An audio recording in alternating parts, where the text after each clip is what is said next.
जय श्री कृष्णा, राधे राधे। आज की वीडियो में आप लोग सुनेंगे आश्विन माह के शुक्ल पक्ष की एकादशी व्रत की कथा।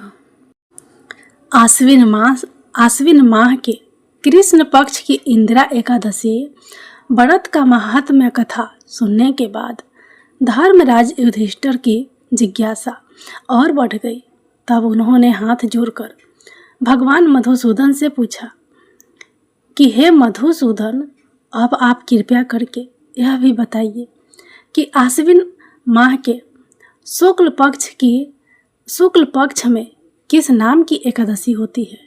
तब भगवान श्री कृष्ण बोले, राजन, आश्विन मास के शुक्ल पक्ष में जो एकादशी होती है वह पापा अंकुशा के नाम से विख्यात है। वह सब पापों को हरने वाली और उत्तम है।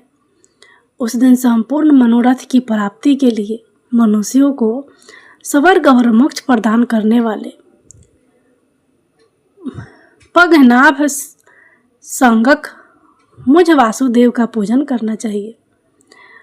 जितेंद्रिय मुनि चिरकाल तक कठोर तपस्या करके जिस फल को प्राप्त करता है वह उस दिन भगवान गुरुर ध्वज को प्रणाम करने से ही मिल जाता है।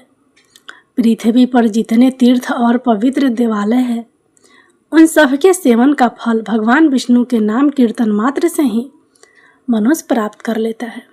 जो सारंग धनुष धारण करने वाले सर्वव्यापक भगवान जनार्दन की शरण में जाते हैं उन्हें कभी यमलोक की यातना नहीं भुगतनी पड़ती।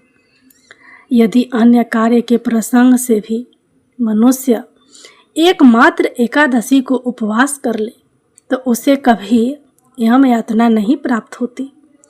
जो पुरुष विष्णु भक्त होकर भगवान शिव की निंदा करता है वह भगवान विष्णु के लोक में स्थान नहीं पाता, उसे निश्चय ही नरक में गिरना पड़ता है। इसी प्रकार यदि कोई शैव या पाशुपत होकर भगवान विष्णु की निंदा करता है तो वह घोर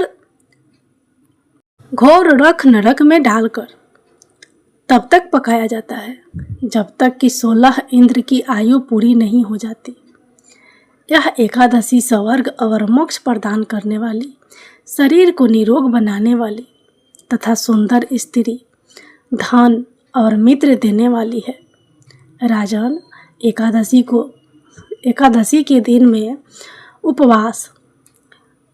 को दिन में उपवास और रात्रि में जागरण करने से अनायास विष्णु धाम की प्राप्ति होती है। हे युधिष्ठिर, वह पुरुष मातृपक्ष की 10, पिता के पक्ष की 10 और स्त्री के पक्ष की 10 पीढ़ियाँ का भी उद्धार कर देता है। एकादशी व्रत करने वाले मनुष्य दिव्य रूपधारी चतुर्भुज गरुड़ की ध्वजा से युक्त हार से सुशोभित और पीताम्बरधारी होकर भगवान श्री विष्णु के धाम को जाते हैं। आश्विन मास के शुक्ल पक्ष में पापा अंकुशा एकादशी का व्रत करने मात्र से ही मनुष्य सब पापों से मुक्त होकर श्री हरि के लोक में जाता है। जो पुरुष सुवर्ण तिल भूमि गौ अन्न जल जूते और छाते का दान करता है वह कभी यमराज को नहीं देखता। राजन, दरिद्र पुरुष को भी चाहिए कि वह यथाशक्ति स्नान दान आदि क्रिया करके अपने प्रत्येक दिन को सफल बनाए। जो होम स्नान जप ध्यान और यज्ञ आदि पुण्य कर्म करने वाले हैं उन्हें भयंकर यम यातना नहीं देखनी पड़ती। लोक में जो मानव दीर्घायु, धनाढ्य और कुलीन तथा निरोगी देखे जाते हैं वे पहले के पुण्य आत्मा हैं, पुण्यकर्ता पुरुष ऐसे ही देखे जाते हैं।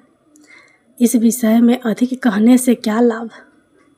युधिष्ठिर, मनुष्य पाप से दुर्गति में पड़ते हैं और धर्म से स्वर्ग लोक को जाते हैं। राजन, तुमने मुझसे जो कुछ पूछा था उसके अनुसार पाप अंकुशा का महत्व मैंने वर्णन कर दिया।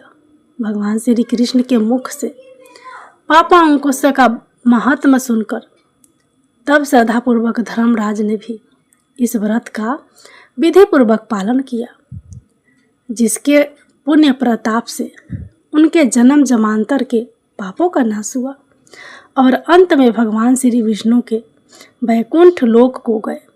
यह पवित्र पापा अंकुशा एकादशी व्रत का पुण्य प्रताप ही था कि एक बहेलिया जिसने अपने पूरे जीवन में केवल हिंसा की थी, जो बहुत क्रूर और हिंसक था, उसका सारा जीवन एकमात्र पापा अंकुशा एकादशी के व्रत से बदल गया और उसे जन्म जन्मांतर के पाप से मुक्ति मिल गई। अब इस कथा को विस्तार पूर्वक सुनिए। विंध्याचल पर्वत पर क्रोधन नाम का एक बहेलिया रहा करता था। वह बहुत क्रूर और हिंसक था। उसका सारा जीवन हिंसा, लूटपाट, मंदिरापन और गलत संगति में ही बीता था।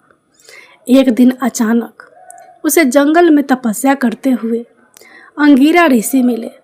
उसने अंगीरा ऋषि से पूछा कि मेरा कर्म बहेलिया का है, इस कारण है मुनिवर, मुझे तो ना जाने कितने ही निरीह पशु पंछियों को मारना पड़ा है। मैंने जीवन भर पाप कर्म ही किए हैं, इसलिए मुझे तो नरक में ही जाना पड़ेगा। कृपया कर आप मुझे कोई ऐसा उपाय बताइए जिससे मेरे सारे पाप मिट जाए और मोक्ष की प्राप्ति हो सके। निवेदन करने पर महर्षि अंगीरा ने उसे आश्विन मास के शुक्ल पक्ष की पापा अंकुशा एकादशी का विधि पूर्वक व्रत करने को कहा। तब महर्षि अंगीरा के द्वारा बताए गए विधान अनुसार उस बहेलिया ने पापा अंकुशा एकादशी व्रत को विधि विधान से किया। इस व्रत के पुण्य प्रताप से उसके जीवन भर के सभी पाप नष्ट हो गए और जीवन के अंतिम क्षणों में उसे श्री हरि की कृपा से मोक्ष की प्राप्ति भी हो गई। इस प्रकार यदि पापी से पापी व्यक्ति भी अपने पापों का प्रायश्चित करते हुए पापा अंकुशा एकादशी का व्रत करता है और इस कथा का श्रवण करता है, भगवान श्री हरि की कृपा से उसके सभी पाप कट जाते हैं। जिस प्रकार से बहेलिये को उसके सभी पापों से मुक्ति मिली, इसी प्रकार से श्री हरि सभी को उनके पापों से मुक्ति दिलाकर अपने वैकुंठ लोक में वास देना। प्रेम से बोलिए श्री लक्ष्मी नारायण भगवान की जय, श्री कृष्ण भगवान की जय। एक बार की बात है, एक जगह पर सत्संग चल रहा था। भारी भीड़ इकट्ठा हुई थी। वहीं पर एक संत महाराज प्रवचन दे रहे थे। प्रवचन में संत महाराज जी कह रहे थे कि अनजाने में यदि गलती हो तो व्यक्ति को उस बात का अभ्यास नहीं होता, लेकिन पाप तो पाप है। जानबूझकर किया जाए या अनजाने में किया जाए, व्यक्ति को अभ्यास हो या ना हो, उसका दंड तो अवश्य ही भुगतना पड़ता है। इसलिए अतीत में तुमसे जो पाप हो गए हैं उनका प्रायश्चित करो और भविष्य में कभी पाप ना करने का संकल्प लो। इस तरह संत महाराज जी प्रवचन दे रहे थे और आसपास सभी भक्तजन उनके प्रवचन को बड़ी ही श्रद्धा से सुन रहे थे। प्रवचन समाप्त होने के बाद जब सभी लोग वहाँ से चले गए तो एक व्यक्ति वहाँ पर था जो थोड़ा सा संकुचाए हुए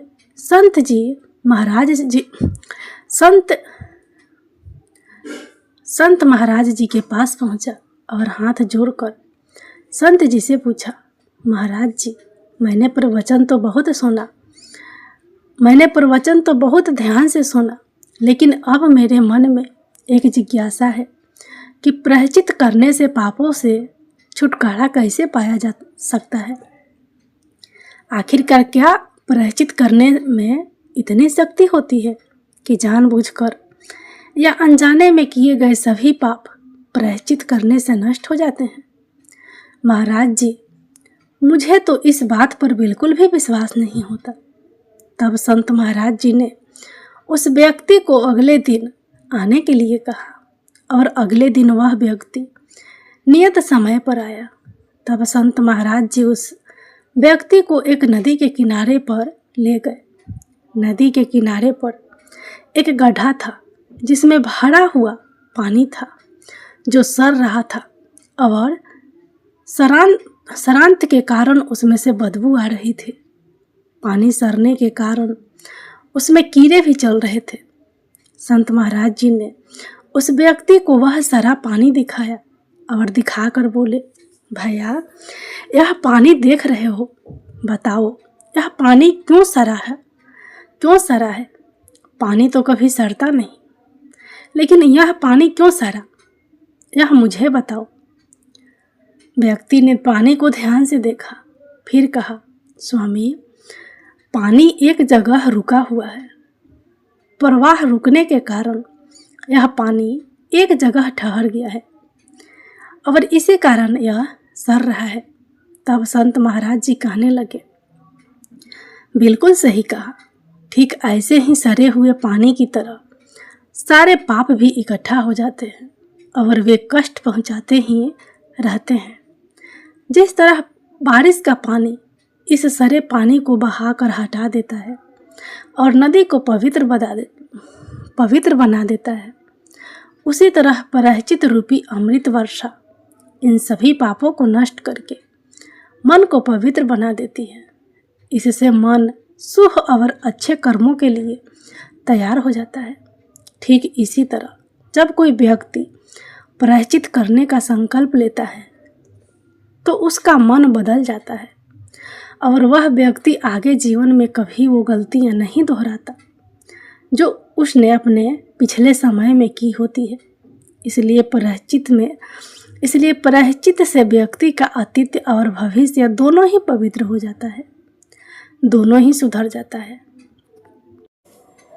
एक बार भगवान श्री लक्ष्मी नारायण और माता लक्ष्मी ने अपने भक्तों की भक्ति देखने के लिए धरती लोक पर जाने का निश्चय किया। बस फिर क्या था, भगवान लक्ष्मी नारायण जी ने तो एक वृद्ध पुरुष का रूप धारण कर लिया और माता लक्ष्मी ने एक अत्यंत दीनहीन वृद्धा स्त्री का रूप धारण किया और भगवान लक्ष्मी नारायण और माता लक्ष्मी इसी रूप में धरती लोक पर आ गए। एक धनी सेठ के द्वार पर जाकर वे उसका फाटक खटखटाने लगे तो दरवाज़ा खोलकर सेठ ने देखा कि उसके द्वार पर तो कीचड़ मिट्टी से सने हुए दो अत्यंत वृद्ध स्त्री और पुरुष खड़े हुए हैं। तो वह क्रोध करके उन पर बिगड़ता हुआ बोला, अरे कीचड़ मिट्टी से सने पांव से तुमने मेरे सारे आंगन में मिट्टी फैला दी, चलो जाओ यहाँ से। तब वे दोनों हाथ जोड़कर सेठ जी से कहने लगे, सेठ जी इतनी रात में हम दोनों कहाँ जाए? वृद्धा जो कि माता लक्ष्मी थी सेठ जी से गिड़गिड़ा कर कहने लगी, सेठ जी ठंड के मारे हमारे प्राण निकल रहे हैं, रात भर ठहरने की थोड़ी जगह दे दो। लेकिन सेठ जी ने तो द्वार बंद कर लिया। उन दोनों को प्रकाश से सेठ जी के महल के पास ही एक टूटा फूटा सा घर दिखाई पड़ा। उस टूटे किवाड़ से दिए के प्रकाश की मध्यम सी लौ दिखाई पड़ी। तब भगवान श्री विष्णु जी ने, जो कि एक बूढ़े का रूप धारण किए हुए थे, माता लक्ष्मी जी से कहा कि आओ चलो उस घर में ही आश्रय मांग कर देखते हैं। तब माता लक्ष्मी ने कहा कि जब इतने बड़े सेठ ने अपने यहाँ स्थान नहीं दिया तो फिर भला यह कंगाल, यह निर्धन क्या देंगे? और अगर ठहरने को जगह मिल भी गई तो रात भर में बिना ओढ़ने बिछाने के इन फटे भींगे कपड़ों में तो हमारे प्राण ही निकल जाएंगे। तब भगवान श्री लक्ष्मी नारायण जी बोले कि कुछ भी हो, मुझसे तो अब बिल्कुल नहीं चला जाता। ऐसा कहते ही उन्होंने आगे बढ़कर उस टूटे फूटे द्वार को खटखटाया। दूसरे ही क्षण हाथ में दिया था मैली फटी साड़ी पहने एक कमजोर स्त्री ने द्वार खोला। उन दोनों की दशा देखते ही करुणा भरे स्वर में वह स्त्री बोली, हाय, आप लोग इस अंधेरी रात में कहाँ भटक रहे हो? आइए आइए, भीतर आ जाइए। उन्हें सहारा देकर वह अपने घर के भीतर ले गई। छोटी सी कोठरी में 2 टूटी फूटी चारपाई पड़ी थी। उन्हीं में से एक को खाली करके वह स्त्री उन दोनों वृद्ध स्त्री पुरुष से बैठने के लिए कहने लगी। दोनों के कपड़ों से पानी निकलकर कोठरी गीली हो गई, किंतु उस स्त्री ने उसकी बिल्कुल भी परवाह नहीं की, बल्कि जल्दी जल्दी अंगीठी में आग सुलगाकर उन दोनों वृद्ध स्त्री पुरुष को आग तपाने के लिए कहा। फिर अरगनी पीसे 2 पुराने लेकिन धुले हुए साफ कपड़े लाकर उन दोनों को देती हुई बोली, बाबा, माता जी, आप लोग अपने भीगे कपड़े उतार कर इन्हें लपेट लो। बाबा, मैं क्या करूं, बहुत गरीब हूं। आज आपको बस इन्हीं 2 कपड़ों में गुजारा करना होगा। आपके कपड़े मैं निचोड़ कर फैला दूंगी। जब सूख जाएंगे तब आप उन्हें पहन लेना। उन्हें कपड़े बदलवा कर वह अपने आंगन में गई और 2 पीतल की छोटी छोटी थालियों में भथुए का साग और बाजरे की रोटियां लाकर रख कर ले आई और बड़े प्रेम से, माता जी, यह लीजिए, भोजन कर लीजिए। आज मेरे घर में यही भगवान का प्रसाद है। लेकिन माता जी, मुझे बहुत दुख हो रहा है कि ना तो मेरे घर में घी है, ना दूध है, ना चीनी है। आपको बस यही रूखा सूखा भोजन करना होगा। तब वह वृद्धा स्त्री बोली, कोई बात नहीं बेटी, हमें तो यह भोजन बड़ा स्वादिष्ट लगा। ऐसा वे दोनों खाते हुए बोले। थोड़ी ही देर में उस स्त्री का पति भी आ गया। वह बेचारा भी काम की तलाश में दिन भर भटक भटक कर अब थका मारा घर लौटा था। पत्नी ने अतिथियों को भोजन खिला देने के बाद चुपके से द्वार पर ही अपने पति को सारी बात बता दी। सुनकर उसका पति भी बड़ा प्रसन्न हुआ। फिर दोनों ने अपना बिछौना उन दोनों वृद्धों को देकर उन्हें तो चारपाई पर सुला दिया और खुद दोनों एक फटा चादर ओढ़कर धरती पर लेट गए। सुबह होते ही जब बारिश बंद हो गई और वे दोनों वृद्ध स्त्री पुरुष जाने लगे, तब स्त्री ने उन्हें हाथ जोड़कर सूरज निकलने तक रोका। फिर घर में जो कुछ चने पड़े थे उन्हें पीसकर आटा गूंथा, रोटियां बनाई, उनके लिए रास्ते में खाने के लिए बांध भी दी और बोली, माता जी, हम बहुत निर्धन हैं, इसी से जैसी सेवा करनी चाहिए वैसी तो मैं बिल्कुल भी नहीं कर सकी। आशा है आप हमें क्षमा कर देंगे। बूढ़ी स्त्री अर्थात माता लक्ष्मी ने उत्तर दिया, बेटी, हम गरीबों की जो सेवा तुमने की है उसका फल तुम्हें भगवान अवश्य देंगे। आज तो जो भी चीज़ को छुएगी वह दिन भर खाली नहीं होगी। ऐसा कहकर वृद्ध रूपधारी भगवान लक्ष्मी नारायण और माता लक्ष्मी जी तो वहाँ से चले गए। अब उस स्त्री को अपनी बथुए की हांडी को साफ करने की याद आई, तो रसोई में जाकर जैसे ही उसने हांडी उठाई तो देखकर उसकी आंखें आश्चर्य से खुली की खुली रह गई। उस हांडी में अशरफियाँ भरी हुई थी। अब तो उसने उसे उलट कर रखा तो वह दोबारा भर गई। जैसे ही वह स्त्री उन अशरफियों को हांडी से निकालकर एक तरफ रख दी कि वह हांडी दोबारा से भर जाती है। ऐसा करते करते दिन भर में उसकी कोठरी भर गई। बस फिर तो उसके पति ने उस अशरफियों को बेचकर बढ़िया सा घर ले लिया, एक कपड़े की दुकान खोल ली, घोड़ा गाड़ी खरीद ली और वे अब बड़े सुख से रहने लगे। उधर उस सेठ को जब यह पता चला कि उसके निर्धन पड़ोसी एक रात में ही अमीर हो गए, तो उसने उस स्त्री और उसके पति को बुलाकर सारी बात पूछी। स्त्री बड़ी भोली भाली थी। उसने बड़ी सरलता से सारी बात सेठ को बता दी। अब सेठ और सेठानी को रात दिन यही चिंता रहने लगी कि किसी प्रकार वे करामाती वृद्ध स्त्री पुरुष मिल जाए तो वे भी घर भर कर अशरफिया प्राप्त कर लेंगे। भगवान तो सब लोगों के मन की बात जान ही लेते हैं। एक रात जब बहुत जोर की बारिश हो रही थी, ओले भी गिर रहे थे, तब वहीं पुरुष यानी कि भगवान श्री लक्ष्मी नारायण और माता लक्ष्मी जी फिर उसी सेठ के द्वार पर पहुंच गए और दरवाज़ा खटखटाने लगे। खटखटाहट सुनते ही सेठ जी ने बिजली के प्रकाश में से झांक कर उन दोनों को पहचान लिया और जल्दी जल्दी से ठानी को उन्हें लेने के लिए भेजा। बिजली बुझाकर एक दिया हाथ में लेकर सेठानी बाहर आई और झूठी ममता दिखाकर बोली, हाय हाय बाबा, तुम कहाँ भटक रहे हो? आओ अंदर आ जाओ।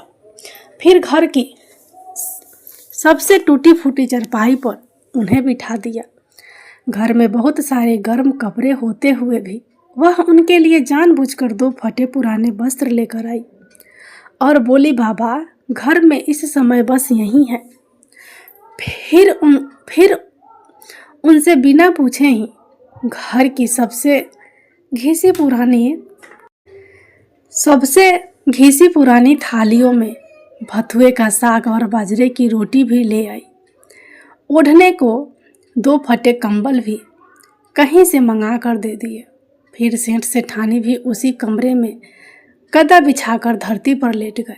सुबह अंधेरे होते ही जब वे दोनों वृद्ध स्त्री पुरुष वहाँ से जाने लगे तो सेठानी ने चने पीसकर रोटी बनाई और उनके लिए भी बांध दी और बोली, माता हम बड़े दरिद्र हैं, आपकी बिल्कुल भी सेवा नहीं कर पाए, आशा है आप हमें क्षमा कर देंगी। तब वह वृद्धा रूपधारी माता लक्ष्मी जी ने कहा, बेटी जैसी सेवा तूने की उसका फल तुझे भगवान अवश्य देगा। हाँ, आज तू जिस भी काम को अपने हाथ में लेगी वह दिन भर समाप्त नहीं होगा। उन दोनों के जाते ही सेठ सेठानी में झगड़ा हो गया। सेठ चाहता था कि बथुए की हांडी मैं खोलूं और सेठानी चाहती थी कि मैं खोलूं। अंत में दोनों ने एक साथ हांडी पकड़ी और अपनी अपनी तरफ खींचने लगी। इसी छीना झपटी में हांडी टूट गई और कमरे में बथुआ ही बथुआ बिखर गया। सेठानी झाड़ू लेकर कमरा धोने लगी। जब वह कमरा साफ करती तुरंत ही कमरे में बहुत सारा बथुआ बिखर जाता। सुबह से शाम हो गई और सेठानी हाथ में झाड़ू लेकर कमरा साफ करती रही। इसलिए सच ही कहा है कि जिसकी जैसी नियत होती है भगवान उसे वैसा ही फल देते हैं। अब आप लोग सुनिए एकादशी के दिन सुने जाने वाली 11 माता की कहानी। एक बार एक राज्य में एक राजा रहा करता था। राजा बहुत ही बुद्धिमान और बलशाली था। राजा सैदव अपनी प्रजा का बहुत अच्छे से ध्यान रखता था। राजा भी अपने प्रजा को बहुत पसंद करती थी। राजा की 2 बेटियां थीं। राजा अपनी दोनों बेटियों से बहुत प्रेम करता था। राजा की छोटी बेटी देखने में बहुत सुंदर और आकर्षण थी और राजा की बड़ी बेटी छोटी बेटी के मुकाबले थोड़ा कम सुंदर थी। राजा की छोटी बेटी 11 माता की पूजा करती थी और सभी लोग राजा की छोटी बेटी से बहुत प्रेम करते थे और बहुत प्रशंसा किया करते थे। राजा भी अपनी छोटी बेटी को बड़ी बेटी से छोटी बेटी को अधिक प्रेम करता था, जिस कारण राजा की बड़ी बेटी को अपनी छोटी बहन से बहुत नफरत होने लगी। राजा की दोनों बेटियां जब बड़ी हो गई तब एक पड़ोस राज्य में रहने वाला राजकुमार राजा की बड़ी बेटी के लिए रिश्ता लेकर आया। लेकिन जैसे ही उस राजकुमार की नज़र राजा की छोटी बेटी पर पड़ी तो वह राजकुमार राजा की छोटी बेटी पर आकर्षण हो गया और उससे पहले नज़र में प्रेम कर बैठा। उस राजकुमार ने राजा की बड़ी बेटी के साथ विवाह करने से मना कर दिया और उसने राजा से कहा कि मैं आपकी छोटी बेटी से विवाह करना चाहता हूँ। जिसके बाद राजा की बड़ी बेटी यह देखकर अपनी छोटी बहन से बहुत क्रोधित हो गई और राजा की बड़ी बेटी ने अपनी छोटी बहन को अपना सबसे बड़ा दुश्मन मान लिया।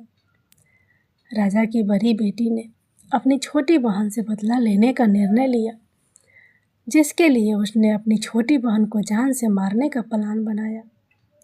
राजा की बड़ी बेटी ने अपनी छोटी बहन को मारने के लिए सबसे पहले एक लड्डू में जहर मिलाकर अपनी छोटी बहन को दे दिया और उसको लड्डू खाने के लिए कहा। लेकिन लड्डू खाने के बाद भी छोटी बहन को कुछ नहीं हुआ। बड़ी बहन यह देखकर बहुत आश्चर्यचकित हो गई, लेकिन बड़ी बहन ने हार नहीं मानी और उसने जब रात में छोटी बहन अपने कमरे में सो रही थी, तब एक मटके में सांप रखकर उसके कमरे में छोड़ दिया। लेकिन सांप भी छोटी बहन का कुछ नहीं कर पाया। जिसके बाद बड़ी बहन ने अपनी छोटी बहन से कहा कि चलो हम लोग कुएं से पानी भर कर लाते हैं। जिसके लिए वह अपनी छोटी बहन को पानी भरने के बहाने कुएं के पास ले गई और उसने अपनी छोटी बहन को कुएं में धक्का दे दिया। लेकिन छोटी बहन को तब भी कुछ नहीं हुआ, क्योंकि हर बार ग्यारस माता उसकी रक्षा कर रही थी और उधर बड़ी बहन अपने सारे प्रयासों के बाद असफल हो रही थी, जिससे वह बहुत क्रोधित होती जा रही थी। फिर भी उसने अपनी छोटी बहन के पास जाकर उससे खुद ही पूछा कि मेरी छोटी बहन, तुमको पता है भगवान ने सबकी मृत्यु एक निश्चित समय पर लिखी हुई है, और कैसे तुम्हारी मृत्यु होगी क्या यह तुम जानती हो? तब छोटी बहन ने अपनी बड़ी बहन को बताया कि हाँ, मैं तो जानती हूँ कि मेरी मृत्यु कैसी होगी। छोटी बहन से यह सुनकर बड़ी बहन मन ही मन बहुत प्रसन्न होने लगी और उसने अपनी छोटी बहन से कहा कि तुम मुझे अपनी मृत्यु का राज बताओ। छोटी बहन ने अपनी बड़ी बहन से कहा कि मेरी मृत्यु तो एक तोते में है, जो तोते के गले में एक हार है, उससे मेरी मृत्यु होगी। जब तक कोई भी व्यक्ति तोते को मार कर वह हार अपने गले में पहनेगा तो मैं मूर्छित हो जाऊंगी, और जैसे ही उस हार को अपने गले से उतारेगा तो मैं वापस से जीवित हो जाऊंगी। अपनी छोटी बहन की मृत्यु का राज जानकर बड़ी बहन बहुत खुश हो गई और उसने अपनी छोटी बहन को मारने के लिए उसके पालतू तोते को ढूंढना शुरू कर दिया।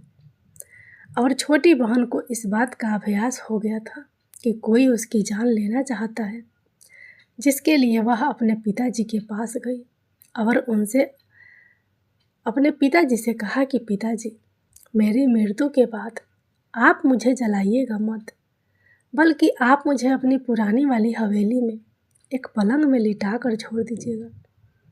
अपनी छोटी लड़की की यह बात सुनकर राजा बहुत आश्चर्यचकित हो गए। राजा ने अपनी छोटी बेटी से पूछा, बेटी, तुम यह क्या कह रही हो? तब राजा की छोटी बेटी ने बताया, पिताजी, समय किसी के लिए नहीं रुका है, कब क्या हो जाए किसी को कुछ पता नहीं है। और फिर राजा ने अपनी छोटी बेटी से कहा कि तुम ऐसी बातें क्यों कर रही हो? 2-3 दिन में तुम्हारा विवाह है। लेकिन छोटी बेटी ने अपने पिताजी को ऐसा करने पर मजबूर कर दिया और उसने वचन ले लिया।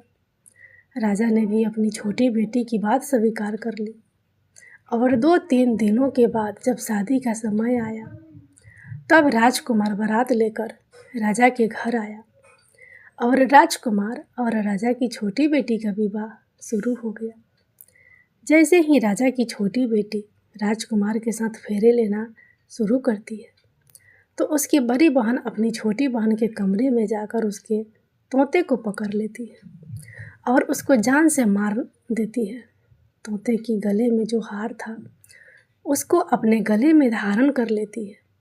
जैसे ही बड़ी बहन उस हार को अपने गले में धारण करती है तो उधर छोटी बहन 3 ही फेरे ले पाती है और वहीं पर बेहोश होकर गिर जाती है।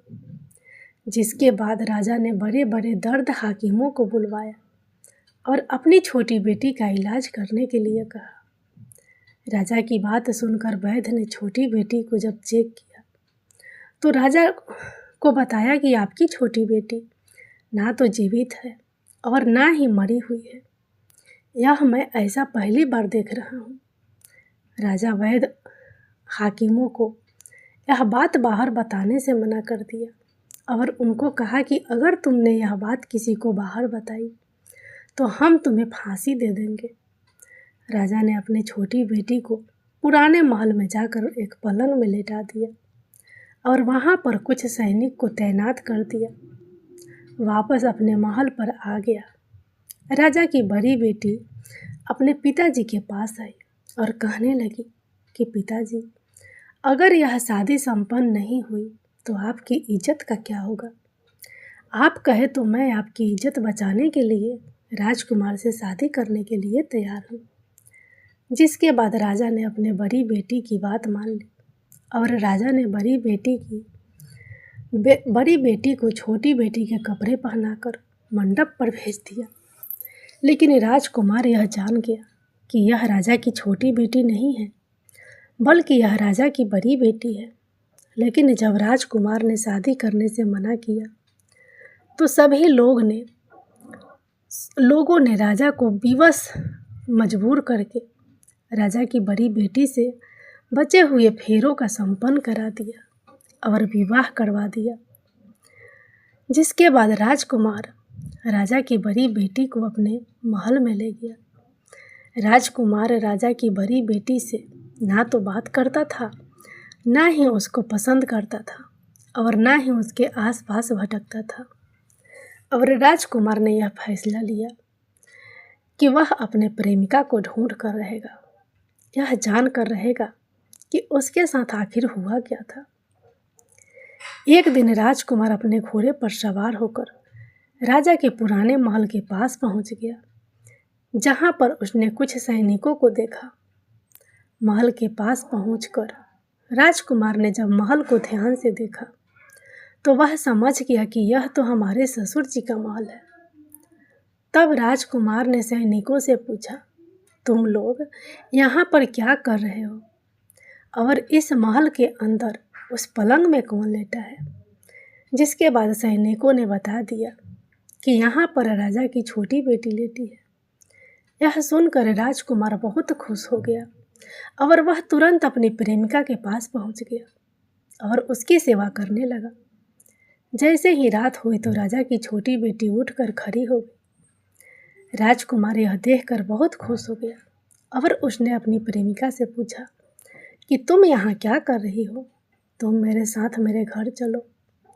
राजा की छोटी बेटी ने राजकुमार को सारी बातें बता दी कि मेरी जान एक तोते में बसी थी और मैंने यह बात सिर्फ अपनी बड़ी बहन को बताया था और मुझे पता है कि उसने ही मुझे मारने का प्रयास किया है।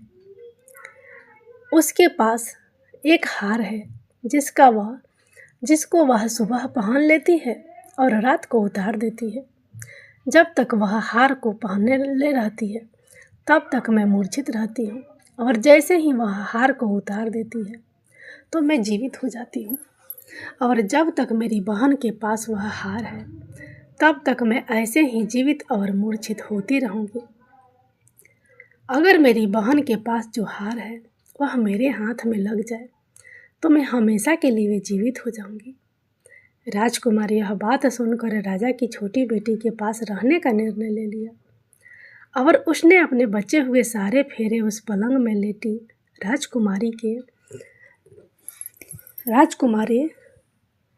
राजकुमार के छोटी बेटी के साथ ले लिए और अपना विवाह पूर्ण कर लिया और वहीं पर ही रहने लगा। देखते ही देखते कुछ समय के बाद राजा की छोटी बेटी और राजकुमार की पत्नी पेट से हो गई। एक दिन राजकुमार को किसी काम से बाहर जाना पड़ा। तब छोटी बेटी के पेट में बहुत तेजी से दर्द होने लगा, जिसके बाद उसने 11 माता का आह्वान किया। जिसके बाद वहाँ पर 11 माता प्रकट हुई और उन्होंने अपने भक्तों के दर्द को दूर किया और एक पुत्र की प्राप्ति करवाई। और वहीं पर अचानक से राजकुमार भी आ गया। राजकुमार ने 11 माता को देखा तो वह आश्चर्यचकित हो गया और उसने तुरंत माता को प्रणाम किया। और 11 माता ने राजकुमार से कहा कि जब तुम्हारा पुत्र 5 वर्ष का हो जाए तो तुम अपनी पत्नी का हार लाकर इसके गले में डाल देना। देखते ही देखते राजकुमार और राजा की छोटी बेटी का पुत्र 5 वर्ष का हो जाता है। तो राजकुमार अपने बेटे से कहता है कि बेटा, मैं कुछ काम से बाहर जा रहा हूँ, तुम अपनी माता का ध्यान रखना। और वहाँ से चला जाता है।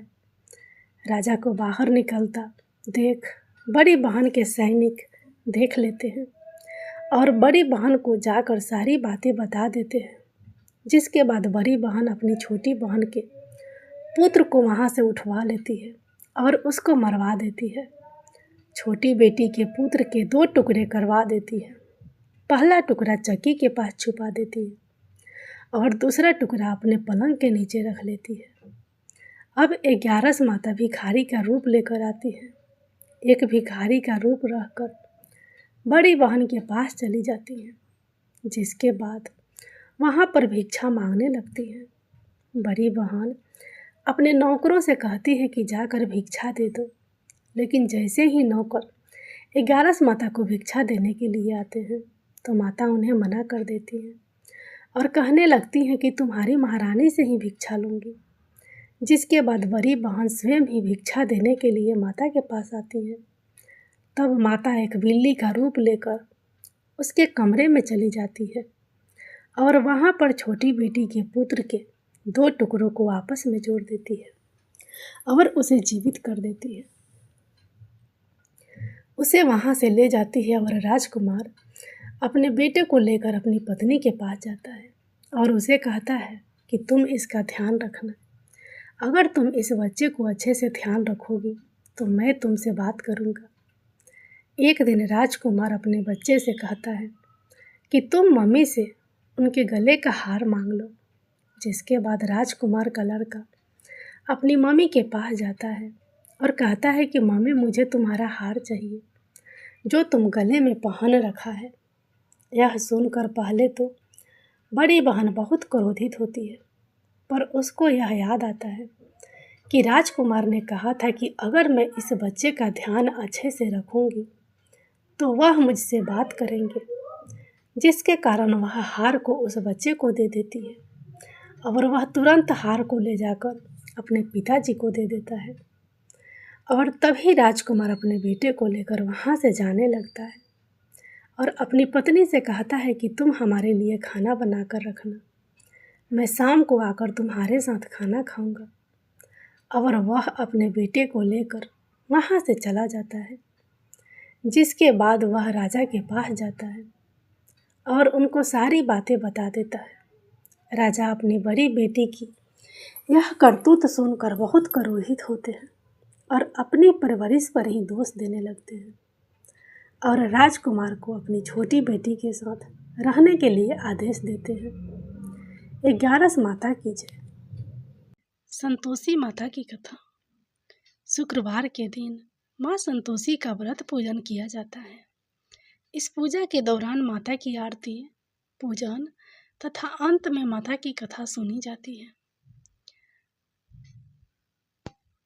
तो चलिए सुनते हैं शुक्रवार के दिन सुने जाने वाली संतोषी माता की कथा। एक बुढ़िया थी, उसके 7 बेटे थे। 6 कमाने वाले थे जबकि एक निकम्मा था।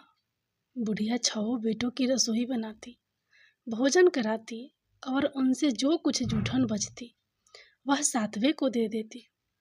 एक दिन वह पत्नी से बोला, देखो मेरी माँ को मुझ पर कितना प्रेम है। वह बोली, क्यों नहीं, सबका जूठा जो तुमको खिलाती है। वह बोला, ऐसा नहीं हो सकता है, मैं जब तक आंखों से ना देख लूं मान नहीं सकता। बहू हंस कर बोली, देख लोगे तब तो मानोगे। कुछ दिन बाद त्योहार आया। घर में 7 प्रकार के भोजन और चूरमे के लड्डू बने। वह जांचने को सिर पर वह जांचने को सिर दुखने का बहाना कर पतला वस्त्र सिर पर ओढ़े रसोई घर में सो गया। वह कपड़ों में से सब देखता रहा। 6 भाई भोजन करने आए। उसने देखा माँ ने उनके लिए सुंदर आसन बिछा नाना प्रकार की रसोई परोसी और आग्रह करके उन्हें जमाया। वह देखता रहा। 6 भाई भोजन करके उठे। तब माँ ने उनकी जूठी थालियों में से लड्डुओं के टुकड़े उठाकर एक लड्डू बनाया। जूठन साफ कर बुढ़िया माँ ने उसे पुकारा, बेटा 6 भाई भोजन कर गए, अब तू ही बाकी है, उठ तू कब खाएगा। वह कहने लगा, माँ मुझे भोजन नहीं करना, मैं अब परदेश जा रहा हूँ। माँ ने कहा, कल जाता हो तो आज चला जा। वह बोला, हाँ आज ही जा रहा हूँ। यह कहकर वह घर से निकल गया। चलते समय पत्नी की याद आ गई। वह गौशाला में कंडे यानी उपला थाप रही थी। वहां जाकर बोला, हम जावे परदेश, आवेंगे कुछ काल, तुम रहियो संतोष से, धर्म अपनो पाल। वह बोली जाओ पिया आनंद से, हमारो सोच हटाए, राम भरोसे हम रहे, ईश्वर तुम्हें सहाय। दो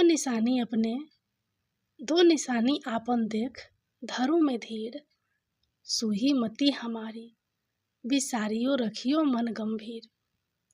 वह बोला, मेरे पास तो कुछ नहीं है, यह अंगूठी है, सो ले और अपनी कुछ निशानी मुझे दे।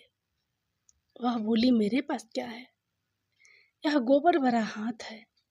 यह कहकर उसकी पीठ पर गोबर के हाथ की थाप मार दी। वह चल दिया। चलते चलते दूर देश पहुंचा। वहां एक साहूकार की दुकान थी। वहां जाकर कहने लगा, भाई मुझे नौकरी पर रख लो। साहूकार को जरूरत थी। बोला, रह जा। लड़के ने पूछा, तनख्वाह क्या दोगे। साहूकार ने कहा, काम देखकर दाम मिलेंगे। साहूकार की नौकरी मिली। वह सुबह 7 बजे से 10 बजे तक नौकरी बजाने लगा। कुछ दिनों में दुकान का सारा लेन देन, हिसाब किताब, ग्राहकों को माल बेचना, सारा काम करने लगा।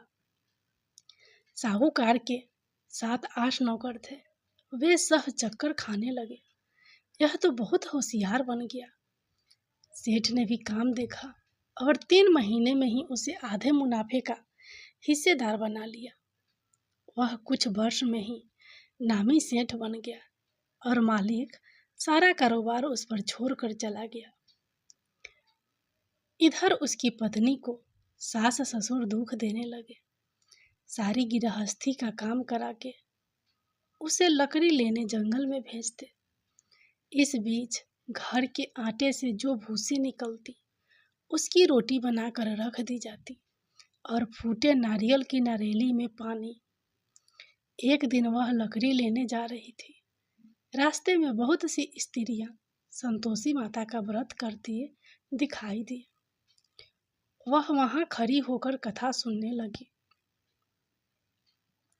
और पूछा, बहनों तुम किस देवता का व्रत करती हो और उसके करने से क्या फल मिलता है।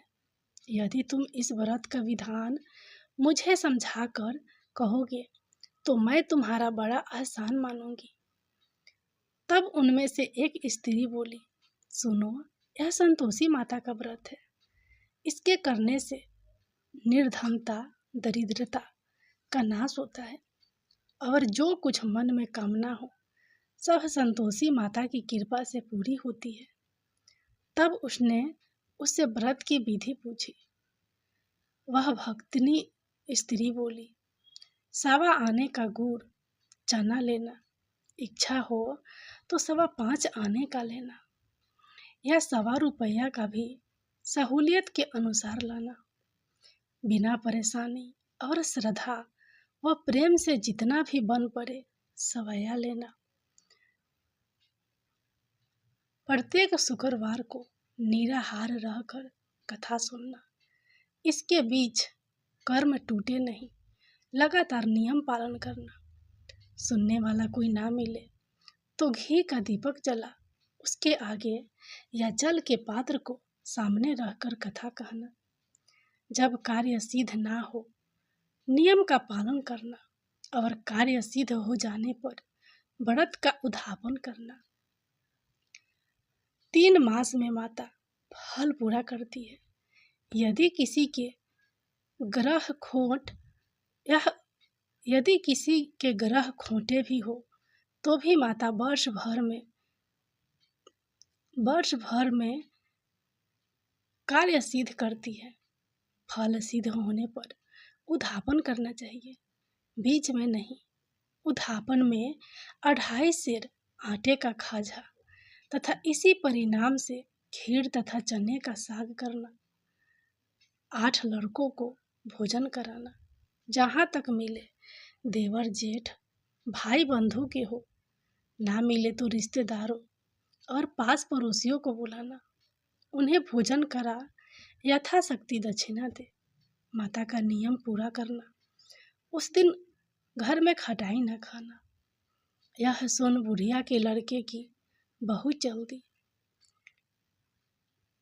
रास्ते में लकड़ी के बोझ को बेच दिया और उन पैसों से गुड़ चना ले माता के व्रत की तैयारी कर आगे चली और सामने मंदिर देखकर पूछने लगी, यह मंदिर किसका है?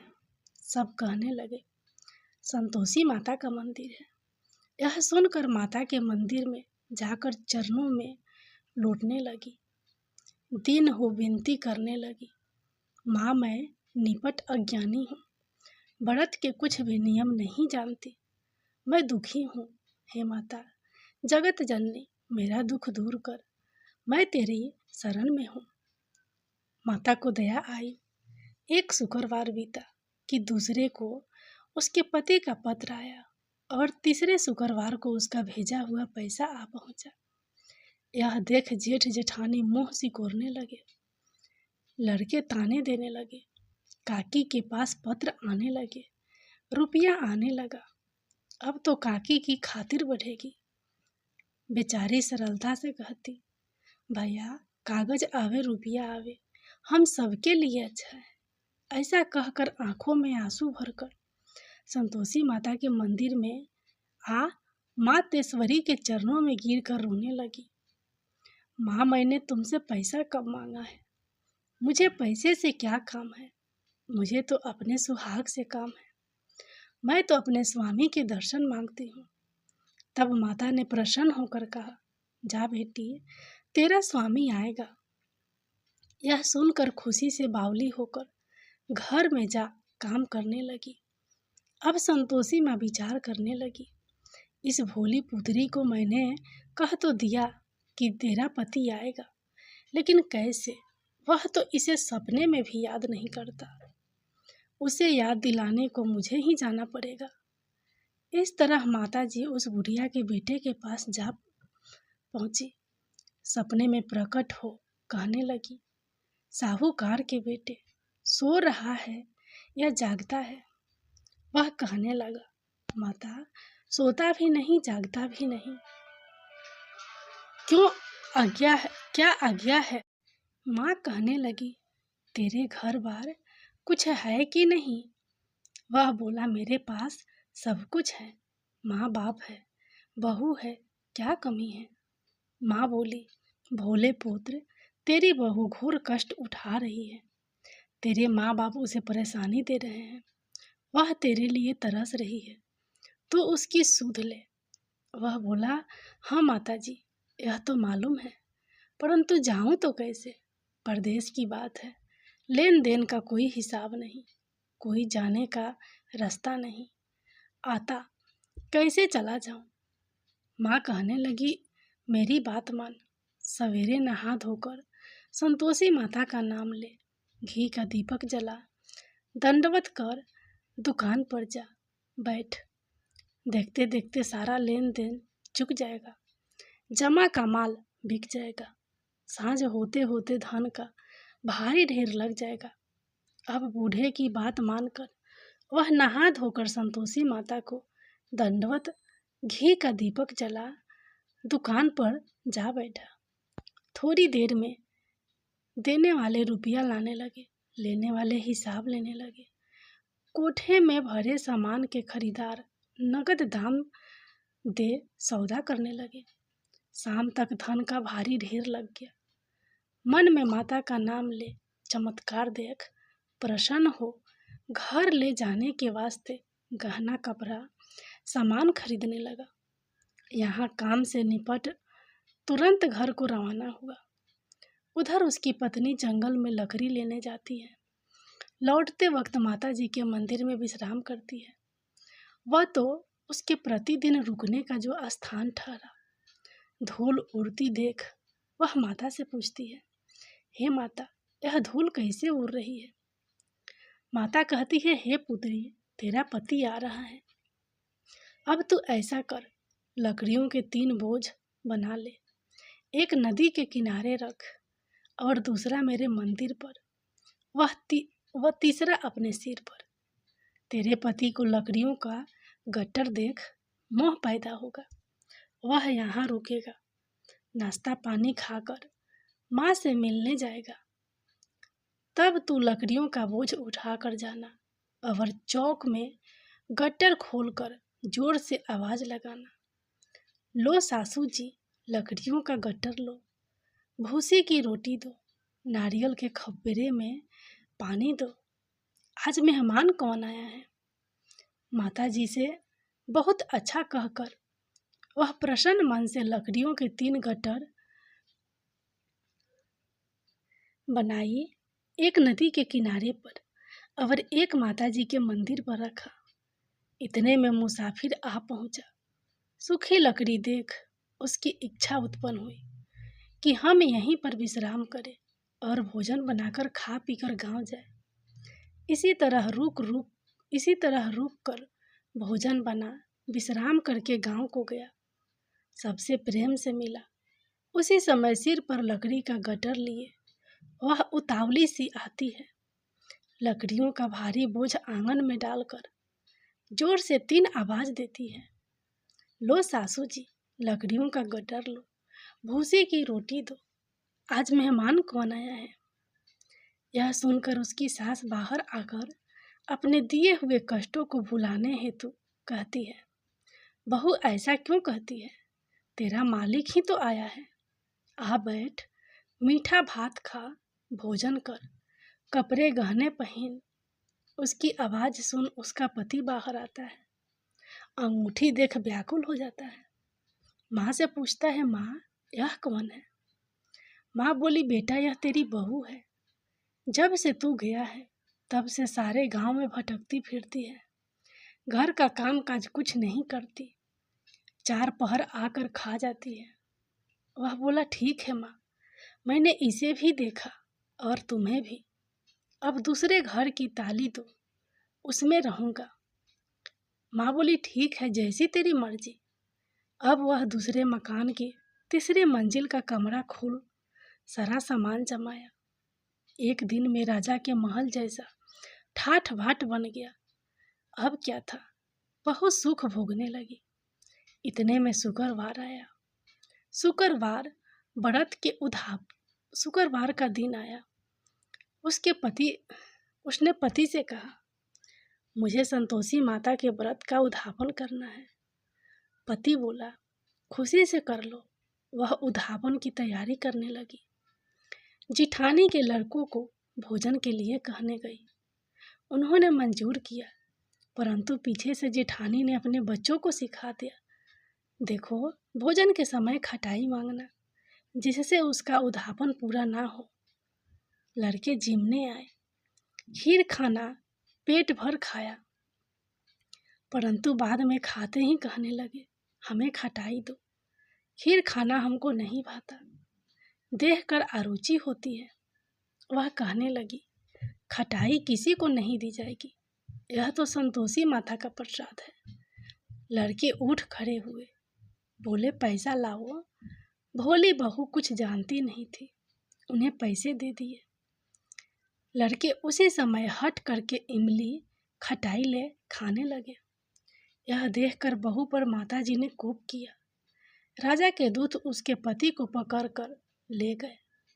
जेठ जेठानी मन माने वचन कहने लगे, लूट लूट कर धन इकट्ठा कर लाया है, अब सब मालूम पड़ जाएगा जब जेल की मार खाएगा। बहू से यह सहन नहीं हुए, रोती हुई माताजी के मंदिर गई। कहने लगी, हे माता, तुमने क्या किया? हंसाकर अब भक्तों को रुलाने लगी। माता बोली, बेटी, तूने उद्धापन करके मेरा व्रत भंग किया है। वह कहने लगी, माता, मैंने कुछ अपराध किया है, मैंने तो भूल से लड़कों को पैसे दे दिए थे, मुझे क्षमा करो, मैं फिर तुम्हारा उद्धापन करूंगी। माँ बोली, अब भूल मत करना। वह कहती है, अब भूल नहीं होगी। अब बतलाओ वे कैसे आएंगे? माँ बोली, जा पुत्री, तेरा पति तुझे रास्ते में आता मिलेगा। वह निकली, राह में पति आता मिला। वह पूछी, कहाँ गए थे? वह कहने लगा, इतना धन जो कमाया है उसका टैक्स राजा ने मांगा था, वह भरने गया था। वह प्रसन्न हो बोली, भला हुआ, अब घर को चलो। कुछ दिन बाद फिर शुक्रवार आया। वह बोली, मुझे फिर माता का उद्धापन करना है। पति ने कहा, करो। बहू फिर जेठ के लड़कों को भोजन को कहने गई। जेठानी ने एक दो बातें सुनाई और सब लड़कों को सिखाने लगी, तुम सब लोग पहले ही खटाई मांगना। लड़के भोजन से पहले कहने लगे, हमें खीर नहीं खानी, हमारा जी भी करता है, कुछ खटाई खाने को दो। वह बोली, खटाई किसी को नहीं मिलेगी, आना हो तो आओ। वह ब्राह्मण के लड़के लाकर भोजन कराने लगी। यथाशक्ति दक्षिणा की जगह एक एक फल उन्हें दिया। संतोषी माता प्रसन्न हुई। माता की कृपा होते ही 9वें मास में उसके चंद्रमा के समान सुंदर पुत्र प्राप्त हुआ। पुत्र को पाकर प्रतिदिन माताजी के मंदिर को जाने लगी। माँ ने सोचा, यह रोज आती है, आज क्यों न इसके घर चलो। यह विचार कर माता ने भयानक रूप बनाया। गुड़ चने से सना मुख, ऊपर सूंड के समान होठ, उस पर मक्खियाँ भिन भिन कर रही थी। दहली पर पैर रखते ही उसकी सास चिल्लाई, देखो रे, कोई चुड़ैल डाकनी चली आ रही है, लड़कों इसे भगाओ, नहीं तो किसी को खा जाएगी। लड़के भगाने लगे, चिल्लाकर खिड़की बंद करने लगे। बहू रोशनदान में से देख रही थी। प्रसन्नता से पगली बन चिल्लाने लगी, आज मेरी माताजी मेरे घर आई है। वह बच्चे को दूध पीने से हटाती है। इतने में सास का क्रोध फट पड़ा। वह बोली, क्या उतावली हुई है, बच्चे को पटक दिया। इतने में माँ के प्रताप से लड़के ही लड़के नजर आने लगे। वह बोली, माँ, मैं जिसका व्रत करती हूँ यह संतोषी माता है। सबने माताजी के चरण पकड़ लिए और विनती कर कहने लगे, हे माता, हम मूर्ख हैं, अज्ञानी हैं, तुम्हारे व्रत की विधि हम नहीं जानते। व्रत भंग कर हमने बड़ा अपराध किया है। जग माता, आप हमारा अपराध क्षमा करो। इस प्रकार माता प्रसन्न हुई। बहू को प्रसन्न हो, जैसा फल दिया वैसा माता सबको दे। जो पढ़े उसका मनोरथ पूर्ण हो। बोलो संतोषी माता की जय।